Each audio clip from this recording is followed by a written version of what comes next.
ഇടതു വലത് മുന്നണികൾക്ക് യുവതലമുറ മാപ്പു തരില്ല. മലയാളി പ്രിയപ്പെട്ട വോട്ടർമാരെ, നമ്മുടെ വനജമ സ്ഥാനാർത്ഥി എസ് ശ്രീനിവാസനെ താമര ചിഹ്നത്തിൽ വോട്ട് രേഖപ്പെടുത്തി വമ്പിച്ച ഭൂരിപക്ഷത്തോടുകൂടി വിജയിപ്പിക്കണമെന്ന് വിനീതമായി അഭ്യർത്ഥിക്കുന്നു. നമ്മുടെ ചിഹ്നം താമര. പറയുന്നു കേരളം ഒരുമിച്ച് പറയുന്നു, മതിയായി ഈ വികസനം മുരടിപ്പ്.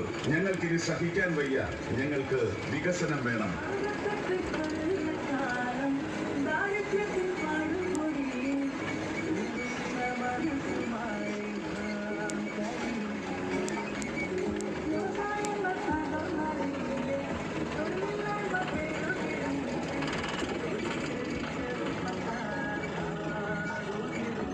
സംസ്ഥാനത്ത് പണപ്പെരുപ്പം വർദ്ധിച്ചുണ്ടായ വിലക്കയറ്റം ജനങ്ങളുടെ നടുവൊടിക്കുകയല്ലേ. കുട്ടിഘോഷിക്കുന്ന ആരോഗ്യ മേഖലയിൽ മെഡിക്കൽ കോളേജ് കെട്ടിടത്തകർന്ന് നമ്മുടെ പ്രിയപ്പെട്ടവർ മരിക്കുന്ന കാഴ്ച എത്ര സങ്കടകരമാണ്. വിദ്യാഭ്യാസ മേഖല ഓരോ ദിവസവും താഴോട്ട് പോകുന്നു. വിദ്യാലയങ്ങളുടെ അടിസ്ഥാന സൗകര്യ വികസനം പാഴ്വാക്കാകുന്നു. ന്യൂജൻ കോഴ്സുകൾ തേടി കുട്ടികൾ അന്യ സംസ്ഥാനങ്ങളിലേക്ക് പോകുന്നു. സ്ത്രീ സുരക്ഷ വെറും വാക്കാകുന്നു.